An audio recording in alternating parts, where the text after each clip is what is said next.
listening to the Straight to Video podcast with Rob Lane.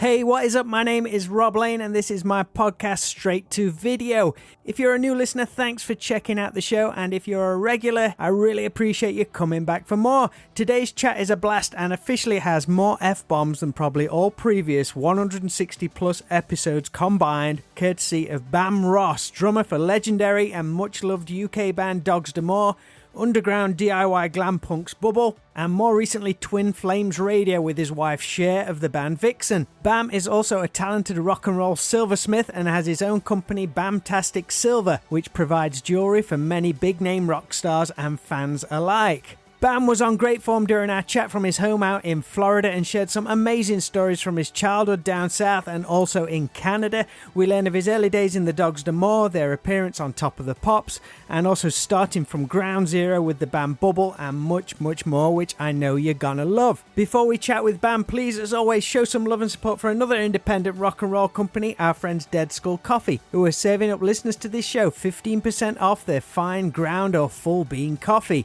If you head on over to their website deadskullcoffee.co.uk and add the promo code STV on checkout, you can grab that money off. Also, a shout to the newest patron on the Straight to Video Patreon page. It's great to have Nathan Barlow on board and showing some amazing support to this show. If you're a fan of great artwork inspired by all things horror, 80s, fantasy, comics, tattoos and pop culture, then be sure to check out his page NMB Artworks on both Facebook and his Etsy store to pick up prints and originals, or you can even hit him up about commissions too. Nathan is a great guy and I'm super chuffed to have him support the show through Patreon. If you would like to get involved too, then head on over to patreon.com/STVpod, where for just a small monthly donation starting as low as £2.50, you can get behind the scenes access to this show, a bonus podcast, a private Facebook group and merchandise you will not find anywhere else. The support on Patreon goes a massive way to the ongoing production of this show, so thank you to everyone who is part of that. Alright, if you want to learn more about Bam's amazing jewellery, then check out BamtasticSilver.com, and also be sure to find Twin Flames Radio on Facebook and have a listen to some of the great tunes that Bam and Cher are creating. But in the meantime, you can learn all about both of those in our chat, along with much more as we dive into my straight to video talk with Bam Ross.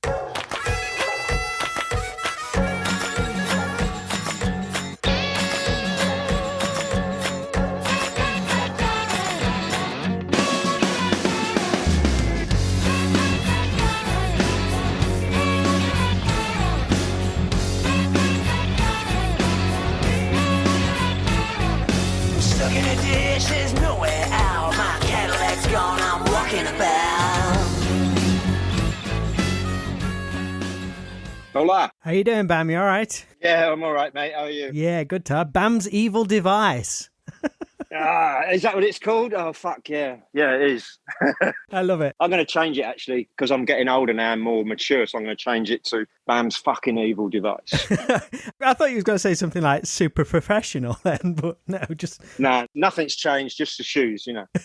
Great stuff. How are you, sir? You all right? Yeah, recovering from a bit of, like, horrible flu, you know. You had the COVID, didn't you, about a week or so ago? Both you and Cher. I thought I had it, but I didn't have it. I've just got this horrible virus. Oh, man. Cher tested positive for COVID and then had no symptoms at all, apart from, you know, a slight headache. And then I tested negative and spent 2 weeks in bed. Oh, shit. Oh, man. How's things down in Florida? Because that's been the epicenter for a while, or is that something we don't talk about? Well, unfortunately, a lot of Floridians don't seem to be that well educated. So you meet a lot of twats, you know, without masks and all that, giving it the big and like, you just try and ignore them. You know, it's like, well, have you ever seen someone slowly die of COVID? You can't put a mask on. What's wrong with you? It's a massive thing here. You know, like all the Trump supporters and the rednecks say they won't wear masks and all that shit. For the sake of just a bit of a mask, just to help people out. It's not going to spoil your day. Yeah, I mean, maybe these people don't have older relatives in their families. I don't know, you know? Crazy stuff, man, crazy. Well, thanks ever so much for doing this for us. I'm glad we got it hooked up. How are you for time, Bam? I'm good, unless I have one of them fucking heart attacks or something. Don't be doing that. Nah, we're all good, mate. I got all the time in the world today. We're good. Wicked stuff. Whereabouts are you in Florida? Are you kind of Miami area or whereabouts are you? North of Miami, about an hour. A place called Boynton Beach, Delray. Nice. Do you like it down there? Fuck yeah, it's warm, isn't it? Well, coming from England, anywhere's nice where there's a nice warm temperature. Funny enough, Cher came from Minnesota, so it's pretty much like a freezing version of England. Right. Both of us, our whole lives have just slowly moved, geographically, we've slowly, moved towards warmer and warmer climates. So both spent 25 years in LA or whatever and then moved to Florida. Being a guy from England, has the headspace when you're in a warm climate all the time? Is it good? Yeah. It's fucking fantastic. Yeah, otherwise I wouldn't have spent 12 years. I mean, when I was a kid, my dad used to take us on these wonderful little trips to Ibiza and Mallorca, and I fell in love with it then, seaside and swimming and the warm weather. And I think that was it, and then in my whole life I've been, got to get warmer. So you got to go to Ibiza. The rest of us went to Skegness and Blackpool. Did you? Why did you go there? Everyone went to Blackpool. I never went to Ibiza when I was a kid. When you go to the beach. Well, how old are you? I'm 47. Well, there you go. Your parents couldn't afford it. See, I'm fucking 60. So that extra few years makes a difference. Back in my time, there used to be this Charter Airways, I think it was, called Clarkson's. And all their planes were painted, like amazing pastel colours, and it was like going to Disneyland getting on a plane.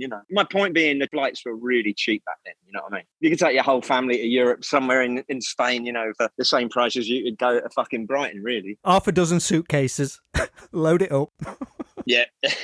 You grew up as a kid of the 60s. Where was it you grew up? Are you originally from down south London way? Yeah, I am. I'm from Hampton Court area originally. Born in Kingston Hospital. I lived in Hampton Court. My dad had a house there and a business. He was a photographer. Grew up round there. Yeah, I read your dad was a photographer, so that's what he did as a profession. It wasn't just like a serious hobby. He was a professional photographer. Yeah, he was the biggest wedding photographer in Surrey for about 20 years. He used to cover up to 20 weddings on a Saturday, which was crazy. He used to hire all these freelance photographers, and it'd all come back to our property in his studio in Hampton Court, which had dark rooms in the basement where I was chained up and made to work, child labour, How old was you when you learned the basics of photography? Because I did photography at GCSE and A-level and all that kind of thing. But... Oh, wonderful. Yeah, it's a good hobby. But I learned it, as soon as I could walk. I had a camera. I used to go in there on the Saturday, from the time I was 5 years old, started school, really. On a Saturday, that would be go and work with Dad, Did you always document stuff? What do you mean? As in, did you always have a camera with you taking photographs of your holidays or when the band started and all that kind of thing? Yeah. I was avid, yeah. Actually, I gave Ginger a couple of years ago. I'd sent Ginger a load of photos for his book. Some stuff he probably totally forgot about, right? Yeah, all the shit from the Wild Arts days. It was all shot on black and white film, and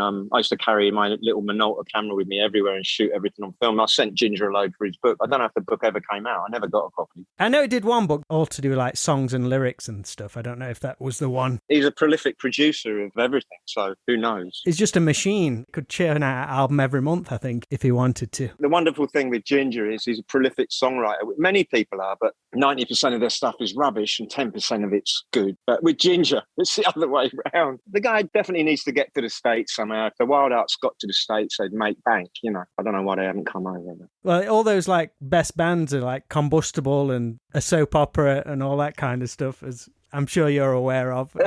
Yeah. I was in the middle of it for a while. Growing up, I think one of the first music you remember hearing, I think you've said, was the Beatles as one of the first songs you remember singing and all that kind of thing. But what do you remember of the impact of the Beatles? Because I guess as you were heading into your teenage years, they'd have broke up by that point. But was there still that hugeness surrounding them, or was you beginning to listen to other stuff like Zeppelin and as the 70s rolled in? I just remember hearing She Loves You. That was the one song. And I remember that was the first song I ever run around humming in my head or whatever, you know what I mean? That chorus. Just the melody line, it was there instantly. Yeah, I probably heard that in 65, 66, 67 when I was a little kid, they were playing it all the time, that shit. I'm really into the Beatles now more than I ever was then. The Beatles was just a memory, really. And then when I actually got into the listening to stuff and trying to, going, oh, this is cool, this helps me be cool, it would be Zeppelin. Zeppelin was my first love. What about stuff like Queen? Queen was amazing, yeah. When that first Queen record come out, I bought Seven Seas of Rye on EMI label 45 and I took it to school. Showing it off. Yeah. Carried it everywhere, and it was, I got to play it after class in music, in the music class on the wooden record player with the mono fucking speaker. But God, it fucking blew the fucking windows out. You know what I mean? No one had ever heard a production like that, ever. It was just ground shattering, you know. Make us sound like old farts and all that kind of thing. But how amazing is it that you got that memory now, whereas kids have got a phone with just thousands of songs on. It's no big deal just to rattle off any song you want, but you've got that memory of that carrying that one single around. I don't know if it's a thing, you know. I don't know if the kids today have the same. I don't know, you know, it's a shame they don't really. Yeah, music's almost become a soundtrack to other stuff they do. Yeah, as soon as Napster happened, it all kind of went a bit weird and got weirder and weirder and weirder. Now you've got things like Spotify that pay people like me and Cher, and whether you're me, Cher, or Neil Young, they're still paying you 0.0004 fucking cents a play, you know. Everybody just kind of expects it to be free now. They don't understand how long it takes, number one, to perfect your craft. Number two, to engineer it, produce it, do the artwork, everything else you have to learn along the way. It's insane, you know what I mean? And people complain about giving you a couple of quid or $10 for a CD and they'll pay $6 or $7 for a coffee. Well, yeah, I think we're living in a completely different society now. When I was, you know, coming up, trying to be a rock star, trying to be a drummer in a rock band or whatever, there was some kind of mystique to it. And all the bands that I loved, like Zeppelin and fucking, you know, Humble Pie and everything else, there was always this mystique to it. You couldn't really get anything unless you bought a magazine or you bought the album and read the credits. That was about it. What are you going to do? You're going to fucking go around their house and go, hey, could you tell me the history of the band? You know, I don't know. It's like now you can just Google fucking anything and you know everything about everything. You know what they had for the tea last night from going on the Instagram stories? You shouldn't be eating them fucking sausages, Jimmy. You're a bit old for that. Didn't you have an older cousin called Billy who you looked up to as a drummer? That was kind of like your first, this guy's cool. Yeah, he was very cool. I was the oldest. I had two brothers, younger brothers, and I didn't have an older brother, so he became like my older brother. He actually moved into our house in Hampton Court, which was this amazing old place that my dad bought. You can Google it. It's 16 Riverbank is the address, Hampton Court, KT8 9EU. And it's this fabulous fucking house that my dad bought for 5,500 quid in like 1957. They've got 4 floors and an octagonal turret on the top floor. You go up this tiny spiral staircase to get to the 4th floor, and there's 3 little rooms up there. There was like a bedroom and a lounge and a kitchen. And the kitchen was in the octagonal turret space. And you could look out the window and see Hampton Court Palace and the bridge and everything. It was fucking amazing. So anyway, my dad let Billy, you know, my cousin, the oldest brother, stay up there. And he lived up there for about a year and a half during my, you know, a year and a half, almost 2 years, I think. How much older was he than you? He was 12 years older than me. He looked like David Cassidy. So he was always getting chased down the fucking, you know, people thought he was David Cassidy. He was walking through Croydon one day and he got chased down the street by all these birds, you know. I bet he loved it. Yeah, but I was with him. He was holding my hand, dragging me along. And I thought, this is the life for me, you know. This is where I'm going. I want this to be happening to me. Yeah, and I just associated it with the fact that he was a drummer, you know, and that was that. Billy, when are you going to get your kit from Croydon? When are you going to get your kit from Croydon? And then eventually the drum kit turned up, and that went in my bedroom. And eventually I swapped it. I swapped this old Heyman drum kit. It's a long story. I went to Canada, came back, blah, blah, with my family, blah, blah. And I had this little racing bike, you know, titanium alloy fucking thing. I'd saved up 2 years to buy it. And I ended up swapping it with Billy for his drum kit. I think he got the better deal. But like, if I had actually had the Heyman kit now, I found one on Reverb or something. It was in England as well. And it was £4,500 fucking pounds. Man. Exactly the same kit. It's $4,500. It's worth as much as your dad paid for the house. No shit, right? There's a good house that come with a ghost and everything. Yeah? Any experiences? Oh yeah, loads, man. Called him Charlie the Friendly Ghost because he didn't really bug our family, but anybody who come to do a repair or something, they come screaming out of the house. What the fuck's in your cellar? What the fuck is in your cellar? It was always down in the cellar then that they had their experiences. Especially in the cellar, but everywhere, you know, on the landing. There was at one point we moved house and my dad rented that one out and turned it into apartments, and he put a payphone on the stairs. And there was this thing about using the payphone. If you piss the ghost off, your money wouldn't stay in. It would just keep shooting out the bottom.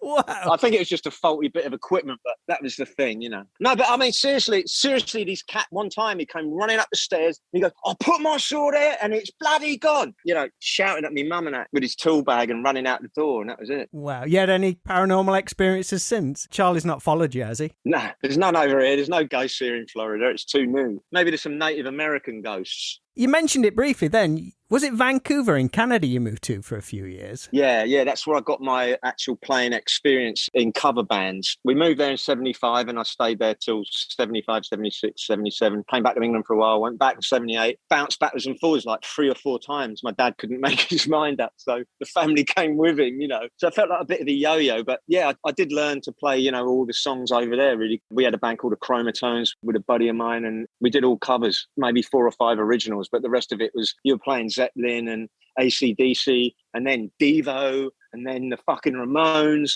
and then the Sex Pistols and then you do a fucking, I don't know, just crazy shit, a Queen song, So you had to learn all these different styles. So I think that really helped me speed up the process. Looking back on that now, like late 70s Canada, I mean, that must have been pretty cool. Or was you a bit of a fish out of water? We were totally in our element. When you move from London to, Vancouver, basically it's a temperate climate. It's on the same, it's the same place on the planet. It's just got more rain, colder in the winter and more humid in the summer, but that's about it. It's more or less the same as London. You fit in easily that way and they speak English, so you fit in that way, even though you got an accent. I'll never forget my brother, the first school we ever went to there, these 2 little girls used to follow him home from school and bug him because of his accent. We lived on this street called Bayswater Drive and they'd come up to him and say, "Hey, Peter, say Bayswater, say Bayswater." And he'd be like, "Bayswater." And they'd go giggling off, it was fucking hilarious. Was the music totally different out there, though? Was you introduced to any new bands? Because, I mean, Canada had a few big bands, like obviously Rush, and then there's like Triumph and Loverboy. Was all that kind of stuff on the radio? All that shit was on the radio because back then they had a law, Canadian radio, that you had to play 40% Canadian originated material. So they sort of had a monopoly on Canadian bands. So a lot of Canadian bands, the other 60% could be from England or wherever, or America. But 40%, and that was great for Canadian bands because it made sure they got airplay, you know what I mean? But if you look at it the other way, it wasn't a level playing field because they were monopolizing 40% of the market, you know what I'm saying? But there was a lot of good bands, man. There was a lot of good bands I went to go and see, at the P&E Coliseum and all that. There was a band called Toronto. They were really good. Prism, they kicked ass, When I listen to the stuff now, it all sounds weak and wobbly, but back then it was like, wow. I saw like Rod Stewart during his white period, you know what I mean? When everything was sprayed white, he had Carmine Appice on drums. It was fucking amazing concert. I saw Procol Harum, I saw Yes, fucking Eric Clapton, Stevie Wonder, all in Vancouver. So how was it coming back to the UK when you settled properly? Was you still in school or was you getting towards the end of school at that point? My youngest brother was sent back first because he became an unmanageable hoodlum. So they sent him back to England and he lived in that big house with some people who were looking after it, which was a big mistake because it turned him into more of a hoodlum because the people looking after the house were complete arseholes to him. Then my dad and mum got back and found out what was going on. It fucking, the shit hit the fan, My brother's name's Peter, the other one's Jonathan. But Peter, the youngest one, came up to me at Heathrow Airport and we landed on the way back from Canada and tapped me on the shoulder. And I turned around and there's this fucking Johnny Rotten standing there with orange hair and a safety pin through his fucking ear and shit. And I'm like, "Fuck off, mate." And he's like, "It's me, you cunt." He had like bright orange hair, all fucking razored and spiky, and he turned into a complete punk rocker. Did you land back in England as punk was exploding then? Just as it was massive, yeah. 77 and then into 78. 2 years before that, I had to quit the rugby team because I got a fractured skull, and that's why I started playing the drums. The doctor grasped me up to the rugby coach, and he's like, "You can't play next season because if you get a blow on the head, it might open up," and blah, blah, blah. And I'm like, "Oh, fuck you then." And it made me really angry, and I got really angry. Painted my dad's house all summer, got completely sunburnt to a crisp, but earned the $400, which was just enough to buy this second-hand drum kit. That was it. I started from there and then came back to England and did the Billy thing with his kit and blah, blah, blah. It just went on and on, Once you get the bug, that's it, rock and roll. It doesn't matter if it's the guitar or the bass or the drums or the fucking trumpet. Once you got the bug, that's it. It just becomes all-consuming. I used to play football. That's all I did every day, football. Then as soon as music comes in as a teenager, that's gone. That's over, isn't it? So around 1983, you answered an ad in Melody Maker for a drummer. I think it mentioned Motley Crue you'd never heard of, but I think it said Rolling Stones and The Who, so sounded interesting. Was this your first encounter with Tyler, or had you seen him at any local shows? Did you recognise him or anything? I was living in Hampton Court, and around that time, about a year previous, I didn't really go out to see many shows because I just had a kid and all that. Right. Shit, I'm just watching a 4-foot iguana. Hang on. As you do. If you get on my roof, I will fucking cut your head off. Okay, he's going the other way. We're good. Fucking mental. It's like being in fucking Expect David Attenborough to walk around the corner and start giving you a lecture. There's like, you got sparrows in England. We have lizards. Sorry, I got completely fucking... Where the fuck are we? We were talking about you'd not seen Tyler before, or you'd not been out to many shows. No, I hadn't seen him or anything. I went up to London to meet him for the first time, and I took my girlfriend with me. She was the shyest lady in the world. She just sat in the car the whole time outside in my Ford Capri, rung on a doorbell, and this bird opens the door, and she's got like the most hair I've ever seen in my life, all backcombed, like 4 foot high on her head. She looked like a Danielle Dax or something. That was Tyler's bird, Mick Ralph's ex-wife, Nina. Lovely, lovely lady. I went upstairs and the door opened, and then there was just fucking everybody in the room had all their hair backcombed like Tyler and everything. What the fuck's going on? Has everybody been electrocuted? I look like something out of fucking Duran Duran or something, Shut up. I think Tyler actually said that one time. He was like, yeah, band turned up wearing some fucking Duran Duran shirt or something. And I think it was actually the same shirt that fucking the Simon Le Bon wore on something. I went down New Kings Road and found this mad shop, and it was all covered in zippers and shit. It cost a fortune, and it was fucking really, really uncomfortable because it wasn't lined. I'm going to this audition to meet this band. He'll think I'm the coolest looking dude on the planet.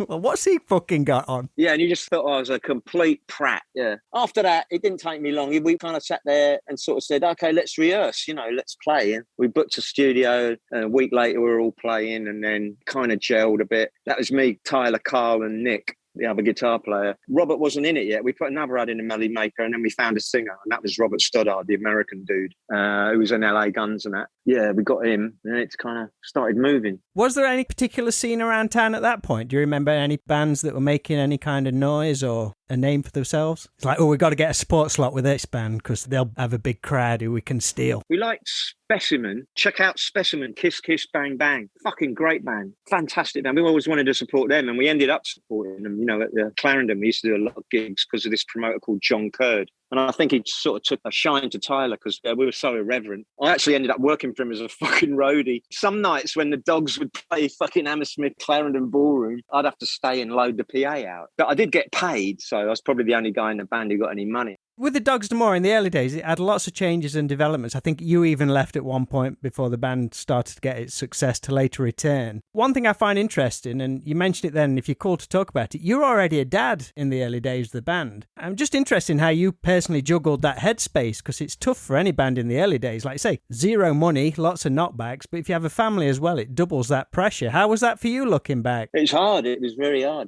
I was working my arse off. I mean, I was claiming the dole, number one. So I had that money, and then it was like, okay, you got one kid, and then I had another kid, and then it was like, okay. I mean, the whole time I was just like running all these construction jobs. Actually employed Tyler a few times till I realised he's just a lazy cunt. You can't push a fucking wheelbarrow full of fucking bricks up into a skip if you're wearing fucking 3-inch Cuban heel Chelsea boots. Was Tyler 24/7 then? We actually all were, to tell you the truth. I'd go to work wearing the same headband I got on now, you know what I mean? Nothing's fucking changed. Now I'm fucking Silversmith. I still have to wear a fucking headband, fucking keep me goggles on. So it's either to stop the sweat going in my eyes playing drums. Now it's fucking wear it for the silver. Man, was music such an important thing? I've got to make this work one way or another. In the early days, me and Tyler, and we were really, really tight, you know what I mean? And I was like, I'm in this for the long haul. I'm fucking going to make this work. My wife, like I said, she was very shy. And as soon as we started getting any press at all, she was all upset, and it was just got weird and fucking, I don't know. She wasn't in it for the same reasons as me, obviously. We split up, you know what I mean? We got a divorce and everything. So, to answer your question, it didn't work. You got no money and you're working your ass off and you're trying to run a band at the same fucking time. You really kind of got to choose one or the other. And I chose rock and roll, I'm still healing everything with my family, you know what I mean? It takes a long time to fix everything. Yeah, there's lots of commitments and lots of things you have to give up. Yeah. When the band began to get more stability and let's say the classic lineup during the late 80s, was you seeing a change in the scene with like the success of American hard rock becoming really mainstream? Was you enjoying that at all? A lot of it was frustrating us because they kept trying to, they didn't try. They lumped us in with all the metal because of the way we looked.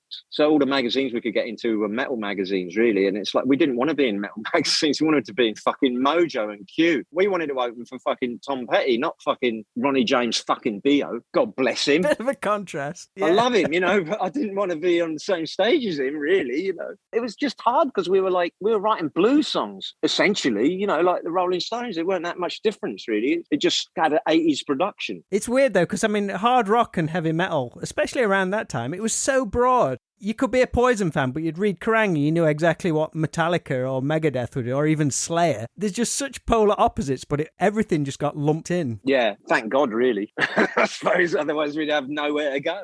One thing with the Dogs, which always struck me was we were very, very volatile. Everything could just happen on the spur of the moment. It was exciting to go on stage and be in it because you didn't know what was going to fucking happen. You didn't know if you're going to finish the set. Is Tyler going to blow something up? Am I going to set fire to something? Is Joe too stoned? Oh, man. It was just fucking like that, and it was exciting. And I think from the audience's point of view, it was as well, because they never knew really what was going to fucking occur, What's going to happen at this gig? I'm going tomorrow to see what happens at that gig. Obviously, the higher the stakes got and the bigger shows we played and all that, we tried to behave ourselves more and more and more. But I mean, all I can compare it to, like, really, I went on tour with the Choir Boys a couple of years ago. It's not the same animal, you know what I mean? You can't get away with that shit these days as well. You'd be fired in a heartbeat. You fucking can. Wait till me and Cher get on stage next time. But it's just like the Choir Boys is a professional outfit and they just go through the motions. They do the same songs every night. Spike walks on stage and just turns that shit on. He's amazing. He's like, Spike to me is the Tom Jones of rock and roll. He's a consummate fucking entertainer, man. Chicks throwing their knickers on the stage and all that. It's fucking hilarious. You got to perform Satellite Kid on Top of the Pops in 1989. I'd love to hear about people's Top of the Pops experiences if you have any to share, because I think you was on the same show. If I've got this right, you're on the same show as Big Fun, Shakespeare's sister, and Liza Minnelli, right? Oh, yeah, I forgot Liza was on it. Shit. I mean, that's nuts. Yeah, Big Bum got pissed off at us because we wrote Big Bum on their dressing room door. Like the most childish thing you could think of. Yeah, we swapped all this Jack Daniels with Aswad for all this fucking hash, grass. So it was all fucking going off downstairs. And, obviously the Beeb didn't like that. I think the thing that happened that put the crunch on it was, I think Joe and Steve were already upstairs with the manager, ready to go on stage. And me and Tyler got in the elevator with the promo guy and Tyler's girlfriend, who turns out she's claustrophobic, but we didn't know that. So as the elevator goes up, Tyler looks at me, he goes, should we jump up and down and see what happens? So we jump up and down and see what happens. And the fucking elevator gets stuck, didn't it? As we're supposed to be on stage, the elevator's stuck between floors. So they wound it up with a handle or something, all the guys in the white coats, until it got about halfway up. And then they opened the doors. It was like a movie. We all had to crawl out onto the thing. And I was like, I don't want to be cutting off. Tyler's girlfriend's still screaming and crying. And oh my God. Eventually we got to the stage and fucking walked on. John gave Tyler his fucking guitar. And then of course he hits the first chord and I think it was the A string or whatever came off. And it was just hanging there for the whole show. So he just kind of turned around and looked at me. I was like, oh, let's just take the piss, Did you enjoy it though? Yeah, we came off. I loved it. And we came off stage and some fucking upper management, BBC, was talking to our manager, explaining how we were banned from Top of the Pops forever. That's the best reaction you can get. I know, right?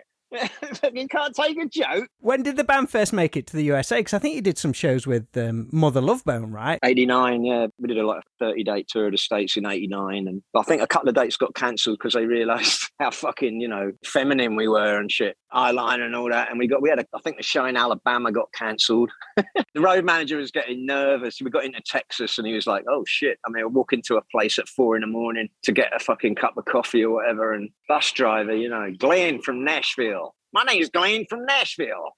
I got 17 guns and I've had 7 wives. Do not fuck with me. They're like, all right, Glenn, we won't fuck with you. Have another nice relaxing bowl of crack. Did Mother Love Bone do the whole tour with you? Yeah, he did. Led Zeppelin, you mean? Right, is that what you coined them? We called them the Led Zeppelin after the first gig because they were all like, we want this and we demand that and blah, blah, blah. And we're like... No way, really? Yeah, it was all a bit like that. Nuts. Because I think one New York show you did, Electric Angels, opened for you. I don't know if you remember that show. That's Ryan Rox's band, who now plays for Alice Cooper. They opened the bill, and that's actually the show which they got their record deal at. Oh, was it? Was that DeMoles in Queens or Cat Club? I can't remember. I'm not sure. I mean, Ryan would be able to tell you in a second. But I think the record label came out to see Mother Love Bone, but Electric Angels went on first. And the record label was like, oh, these are really good. We'll sign these.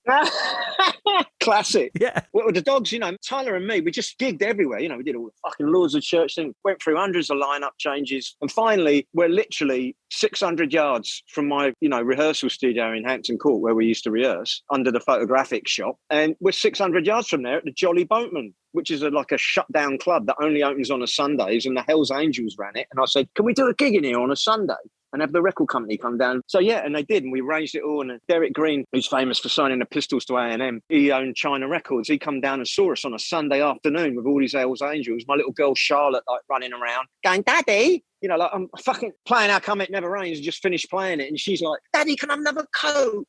And I'm like, yeah, hang on. I'm trying to get a fucking record deal here.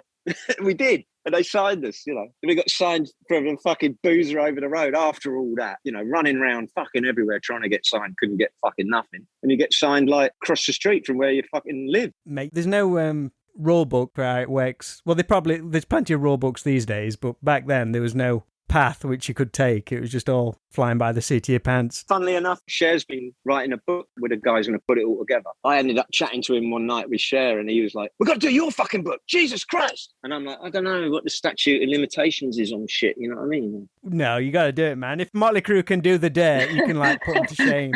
Speaking of like record deals and all this kind of stuff, once you and Cher got together and formed the band Bubble, you was originally as a two-piece. Yeah, 97 we started that. Yeah, like predating White Stripes. Yeah, and we got the gig as a house band as a two-piece. Magnus from Serious Clothing used to be this fabulous clothing company in LA back then. And he had this massive warehouse downtown. I went to work for him. I was really down on my luck. I didn't have a penny and me and Cher were broke. And I fucking went to do a 9-to-5 job and drive my old van down the 101 to this fucking place. And it was in the shittiest part of LA, in East LA. And I'd step over crackheads and shit in the morning to go to the post office, which is the post office, funnily enough, that Charles Bukowski wrote about. Oh, man, right. Yeah, horrible fucking period in my life. Can't remember where I was going with this. You becoming the house band. House band at Goldfingers. So Magnus knew the owner of Goldfingers, this English lady, and her boyfriend, who's Northern Irish thug, launderer of money, etc. You know, Magnus came to work one day and he goes, did you write the songs with Cher? Is it all done and are you ready to go? And I'm like, yeah. And he goes, oh, I've got a gig for you. Cool, when? And he goes, tomorrow night. This place called Goldfingers, they're opening up and it's going to be massive, man. And I'm like, oh, cool. So I drove the old van home. Oh, Cher, we got to finish them songs. She's like, what? I said, we got a gig. She's like, when? I was like, tomorrow night. She's like, oh, fuck. So we finished 5 songs and dragged our drum kit and our guitar down there. She would play guitar instead of bass. That was the idea, you know, to have a great bass player playing really basic guitar. And then, yeah, we just did it. And then that night they were like, do you want to be the house band? And we're like, well, it was only the bar staff and 3 people here. They're like, we don't care. We know you're going to pull people in. You're amazing. We started doing it. And about a month later, there was like 200 people there. It just built up word of mouth following. Yeah, and we started spinning like all fucking glam rock in between the bands. It became a bit of a scene. And then I remember, I'll never forget, it's really funny. Cher revs it as well. I think she put it in her book. Tammy Down walked in. It's official. We're cool. Tammy's managed to ride that whole thing, hasn't he? Oh, yeah. Love him. But he was like, it was like, okay, 80s people are cool. The funny thing was, we used to hide the fact that she was Cher from Vixen and I was Bam from the Dogs No More because it was so fucking out of fashion. Yeah. It was like the death call. If you were in an 80s band, you couldn't fucking do nothing. And I'd cut all my dreadlocks off already because I got stuck in Canada seeing my mum and dad. And I had to cut off all my dreadlocks to get back in America, pretend to be my brother and come in on his passport and all that. Get out of it. Nah, yeah. It was a nightmare. That was another thing. It was like, that's something for the book. Fucking hell. Oh, yeah. It was like a military operation, mate. It was fucking brilliant. My brother, in his painter's van, he drove over the border first and waited for me on the other side. Then I drove across with my brother's ex-wife, who's the most annoying cunt you've ever met. You know, she just never shuts the fuck up. And luckily, the border guard, you know, she wind down the window. Where are you going today? And she's like, oh, we're just going over to get some cheese, blah, blah, blah, blah. And the fucking guy, you should have seen his face. He bent down and he kind of looked in the window at me and kind of like shook his head. He looked at our passports and said, go on, you know. And mine was my brother's passport, looked the same with short hair. So that was that. And we got across the border and I was like, fuck, I didn't have to cut my hair off. Fuck. That was my first thought, you know what I mean? Fucking dreads have gone. How long was they in the making? 13 years or whatever, yeah. So, like, we get across the border and then she pulls over when we see my brother with his van. I jump in the back of his van, tear off my fucking Killer Whale Lovers T-shirt from fucking Sea Shepherd or whatever and my Snickers baseball cap to reveal my bald fucking head, put my leathers on and my cowboy boots and everything else. And it's like, oh, God. Drove me to Seattle and I got on a plane and went back to LA and then deal with the lawyers and Christ. Speaking of that time, though, like you say, 80s, it was out of fashion, but it was at a time when a lot of bands started to try like different things and stuff. What do you remember of that particular time as a brand new band starting out? Because I think around then it was like a real birth for DIY rock and roll. Did you enjoy like taking back control after your record company experiences and like, I guess everything became a cottage industry? Yeah, it really did. Cher and I found a tiny little rental through one of Tyler's ex-wives, of which there are a few. She was like, I'm going to give it up. Do you guys want it? Because we went down there once and she remembered us saying, oh, we love this place. And And it's an auto mechanics garage, which is about 750 square feet. It was just one big fucking room with a sink in one corner and a tiny little bog in one corner. So I went in there and we just started developing that place into a studio. Did like 3 albums there and did a load of albums for other people. Did you do some stuff with Alex Kane? So he was like a real DIY rock pioneer, especially in my eyes. Actually, Alex and me were building a studio at the same time. He was building a studio with his partner across the other side of Hollywood in the Valley. I was helping him out with a lot of the construction on his studio and that. We went in there, we used to go to his studio and record a few things with him, and he came to us. We got him in the band. Like after we were a two-piece, the next version of Bubble was with him playing bass. So you have a virtuoso fucking guitar player playing bass and a virtuoso bass player playing guitar. And then, you know, me holding down the drums. So because something's got to work, you know, just be normal. And we just thought it'd just be a really cool way to get new riffs and shit, you know what I mean? You and Cher were like really early with the podcast thing too, though, right? You did some stuff with like Adam Curry, who's considered one of the fathers of podcasting these days. Was it with the Rock and Roll TV thing? Rock and Roll TV, yeah. I think we did 300 episodes or something. Are they archived anywhere or still available? You know what? I just found a drive with a load of them on it. So, yeah, they are. It's all SD, which is a bummer. You know, it's all shot in SD. Some of them were quite good. The one that we did with Burning Tree was amazing. Number one, Cher did a great interview with them. And you know, because I knew them all. They're all my mates. So it just it came out brilliant. I'll try and find it and send it to you. There was somebody there, a professional dude with a load of $10,000 microphones, and he did the audio. I managed to get the audio off him and sync it all up. So the stuff of Burning Tree is pretty wicked. I say, because it was like spotlighting new and upcoming bands, weren't you? Yeah. We do the odd one that got back together, like Burning Tree or whatever. But man, yeah, there was some amazing talent in that. Yeah, I'll have to dig through that at some point and put it all up on YouTube or something. Yeah, I mean, like considering how much podcasting's exploded in the last couple of years, you were like right on the cusp of it, like super early on there. Yeah, we did a lot of experimenting. Would you ever go back into that, or having the prior knowledge, or are you just too busy with other stuff? Just too busy with other stuff, really. Cher's really busy. She's a realtor now. She's selling real estate, a lot of investment properties and that kind of thing. So she's 24/7 on that. Got like two super cool projects happening. You have the band with Cher, Twin Flames Radio, and also the Bamtastic Silver stuff. How far back does the silver designing go? I've been doing it semi-professionally or whatever you want to call it for about 10 years. But before I came back to America, I was living with a buddy in Brighton called, his name Minnie, wonderful guy. And he worked at the Great Frog in Brighton. Basically, he was a silversmith. So he had this tiny little flat in Brighton where he let me stay for a while. The landlord gave him the attic room, which had a little vent in the ceiling, a little skylight that you could open. So you could solder safely up there, you know what I mean? Or semi-safely. So you had somewhere for the fumes to go, you know? So he taught me how to do silver there, right back there in Brighton. Did you love it straight away? Was you like, oh, this is like really cool? You could see another creative outlet. It was mental. To get metal to stick together somehow is just insane. It was just like, wow.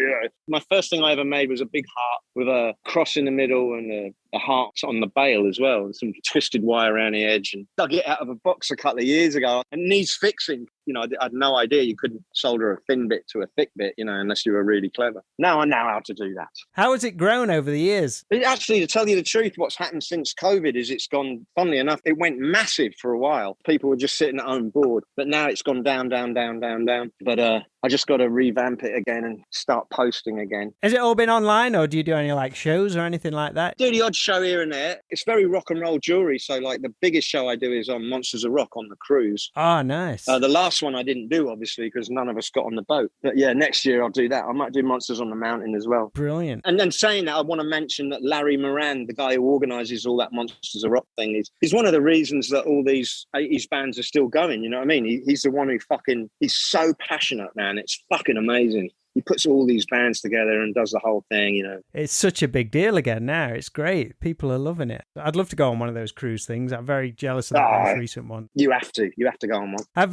many musicians approach you for pieces? And I think you did a nose chain for Rachel Bolan from Skid Row, right? Lots of cats have got my stuff, you know. Bass player, Poison, loads of people. Oh, Bobby Dole's rocking one, is he? Oh, Bobby's got one, yeah. He's got one that his personal roadie dude, JP, he bought it for him for a present. He freaked out about it. It's great when people love your shit, you know, and they get it. Excellent, man. That's great. It's great to see it going so well. And what's happening with Twin Flames Radio, the band you've got with Cher? Is that just going to stay a two-piece, or any plans to expand on that? If you've heard the record, it's more like a 30-piece. There's a lot going off on the songs. Yeah, man. If we ever took it on the road, we'd have to find some serious money. You definitely need 2 piano players. And you're doing some singing on that as well, right? Yeah, I sing half the album and she sings the other half. And we do a duet together as well, like Elton John and Kiki D, but not as famous. There you go. That actually happened by mistake. We did it on Pledge, so I was running out of time mixing it. I started mixing all the tracks myself. Cher had just done a live thing with Michael Wagner for Vixen. So I called Michael and I said, have you got any way you could squeeze in, mix this track for me, like in the next 2 weeks? And he's like, I will do it for you, Bam. I love Cher. So that was that. He mixed Always You.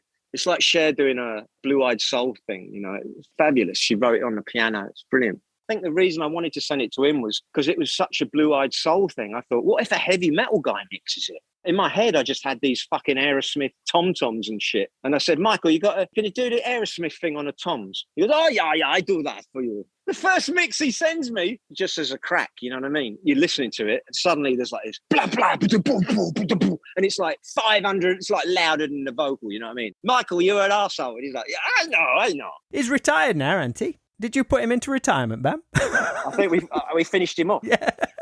Nah, he's paid his dues, man, and he needs to fucking have some time to himself with him and his wife, you know. She's lovely. They're having a ball. I'll wrap things up, Bam, but I read a wonderful quote from you about being a success with music. You said, any kid who writes a song and gets up on stage to perform it, as soon as they get off stage, they've made it. And I thought that's wicked. Yeah. We touched on it a bit earlier, but where do you think music is going in the future? A lot of kids don't even aspire to go out and play gigs these days. They want to be YouTube stars. And then there's the ever ongoing Spotify debate. Had you, as a musician who's seen so many changes, had so many different experiences, do you see things go in a particular way or hope things go in any particular way? I think in general, it's just a wheel that goes round and round, you know. Hip hop's massive and it'll stay massive, and rap's massive and it'll stay massive, and rock and roll has maybe slid off the charts a bit. But I think the wheel will come round and younger kids will start listening to older stuff and start playing. And they are playing now. There's a lot of kids, if you look on YouTube, playing guitars, man. It's like, that's amazing, you know what I mean? I'm starting to learn to play fucking guitar to the point where I'm like, wow, I should just send YouTube a check, because fucking that's where I'm learning it from, you know what I mean? Can't phone Joe and go, oh, wait, can you fucking sort out this fucking Zeppelin riff, this Heartbreaker thing for me? He's too busy. He's got a kid. He's fucking got work. So I just go to YouTube and I go, you know, Led Zeppelin, Heartbreaker. Oh, there it is. Down, down, down. A week ago, I couldn't fucking play that. Now I can play it and I can actually use the right up and down strokes on each note and all that. And it just becomes muscle memory. It's like fantastic. Did you learn it from like a 16-year-old kid? Like, God damn it. He's probably 5 or something, yeah.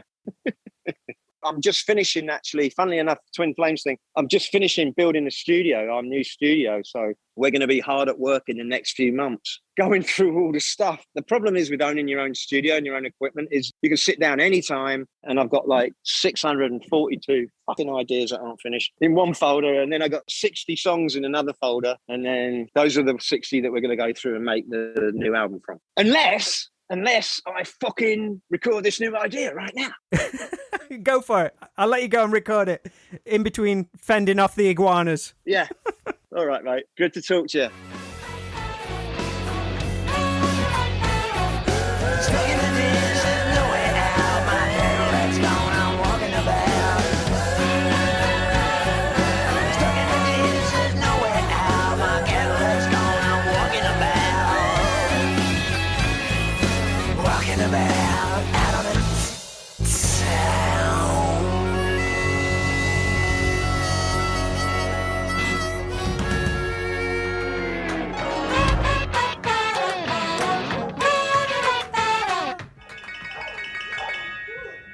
Top bloke. Thanks so much to Bam Ross for joining me here on the Straight to Video podcast. Hopefully it came across how much fun I had chatting with him, and I appreciated all the great stories. As mentioned earlier, be sure to visit and support Bamtasticsilver.com to see some of his amazing rock and roll jewelry, and have a listen on Facebook to the great band Twin Flames Radio that Bam has with his wife Cher, because much like their band Bubble, it's super cool, honest rock and roll. That's all for this episode of the podcast. If you're still playing catch up, then all previous episodes can be found at stvpod.com or wherever you listen to your shows. Be sure to like, follow or subscribe so you don't miss a single episode, or simply drop back every Tuesday and Friday when a brand new episode lands. So till we chat again, stay safe, be nice to everyone, and speak soon.